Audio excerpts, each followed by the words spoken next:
About the album cover, how does it represent the sound of the album?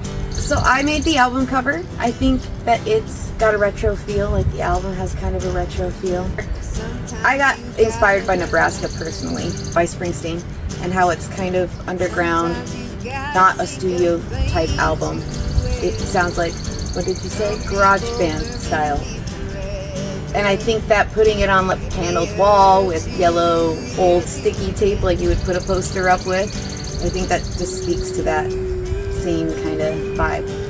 Yeah, it's got a thrill to the way it all came together. And, you know, it does definitely have a nostalgic look, a retro look to it. But it also sends that message that, you know, it's sticking. You know? Good stuff. All right, if you had to describe this whole album in just one word, what would it be? One word. Yeah. Let's come back to that question. Think on it. Now, can you talk us about the songwriting process when it comes to the 7 songs on the album? Earlier, we had talked about individual influences, processes, and things like that. But there's a certain dynamic that goes with the band. And I knew, I'm not sure if Sandra, I don't want to speak for her, but I knew early on that we clicked. I mean, if you really want to sound cliche, right from the get-go, we were challenged to learn a song for a wedding. It was very impromptu. We were handed this task basically the night before the wedding and basically learned it. I mean, it's just, you know, a simple song. Neither of us had known the song beforehand. We Right. weren't fans of the musician beforehand. And learned it for the sake of learning the song and making this couple's day that much more special with the live music component.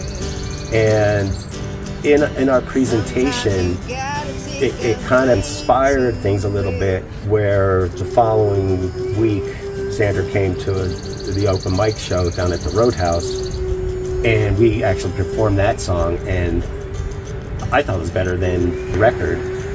It wasn't as commercial, it was more edgy, and it had a lot of conviction, and it really brought out the dynamic of very simple guitar playing and a very soulful vocal that basically took it to the next level. And I think, you know, a little while later out at the winery, I had mentioned this to Sandra, and 2 weeks later she texted me and said, "That's it, we're forming a band." I think another important factor for the writing process is also that we have enough respect for each other as musicians that we give each other the freedom with our songs to make small changes as needed. You have the freedom to change the rhythm or guitar parts as you see fit. I have the freedom to change little parts of the melody as I see fit. And we also have enough respect to not take over each other's songs when doing that. We make little things as necessary. And I think that's important in a band. Great stuff. Now that these 7 songs are out, what is the very next thing on your guys' horizon? More. I couldn't agree. I have a lot of material, a lot of unfinished business, if you will. And I can take no just as good as I can take yes. So if I present an idea and it's like, well, I don't think that fits what we're trying to accomplish, then we move on to the next. But if there's a piece that is, yeah, we could do something with this, then we're just going to go in feet first and make it work. But to Sandra's point, yes, but I want to get started on the next project. Not forget about this or put it in the rearview mirror. This is simply a process that needs to be done as a songwriter and a band. I'd like to throw my 2 cents into, I could describe the album, and I don't want to date myself, but I don't care. I think it's groovy. I was thinking the same thing. It's groovy in all senses. And just the relaxing on a hammock for some of the songs and grooving on the dance floor to some of the songs. It's got a vibe. It really does. And it reminds me of albums, I would say like Beatlesque or kind of like Led Zeppelin. They have that dynamic where you could come out with a rockin' number, those things that keep you up at night, and then something very melodic like The Space Between the Leaves and Only Lonely.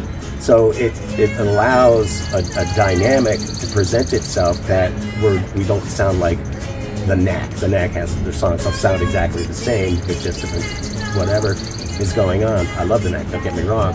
but it's stereotypical when it comes to that type of genre of music. But when you listen to our album, I feel that we don't follow a pattern when it comes to being cookie cutter. Every single song is so completely different, but at the same time you put them together in this piece, it's very cohesive. I do find it difficult to define our genre because we're kind of bleeding into a bunch of different genres. Yeah, I think our shows prove that. Our set list is one of the most dynamic set lists out there. I've been to so many shows. I've seen so many local bands and regional bands. I've seen, believe me, a lot of different things. And I played in a lot of different bands, and those bands usually tend to stick to a certain range of covers and how they present their original music. But this band in particular, it is so diverse, and it reaches to almost every single audience you could possibly imagine. Very diverse. Couldn't have used a better word. That's a good one word to describe. Going back to that question. Diverse? Yeah. It's diverse in a groovy kind of way. Now, would you say that this album, would you say that there's any hidden gems, any sort of like Easter eggs per se? I don't think so. I don't think any of mine. I think, you know, they're presented well. That I like the fact that they were recorded in various locations, a minimum of 3 different locations, and I honestly can say that no, I don't think one piece stands out above the other. I've talked to people, I go, what song do you like? And I'll ask 7 people, and usually I'll get about 7 different answers. So that makes me very happy that a lot of people find something they can enjoy throughout the whole album. We may put some Easter eggs in the music videos that are coming out. So stay tuned for those. We're going to be releasing a music video every month. Yeah, we got a couple, not completely done, but we got, some things in store. And it's exciting because I think, to Sandra's point, if you do it weekly, monthly, it keeps you relevant for a while until the next project gets started and then ultimately gets finished. So that type of longevity is key to keep everything relevant, especially when you're in a band. There's a lot of fleeting moments that are very hard to get back, and I think you keep that momentum going, you'll be relevant for a while. All right. Thank you. Thanks, Phil. Listen to Sticky Tape.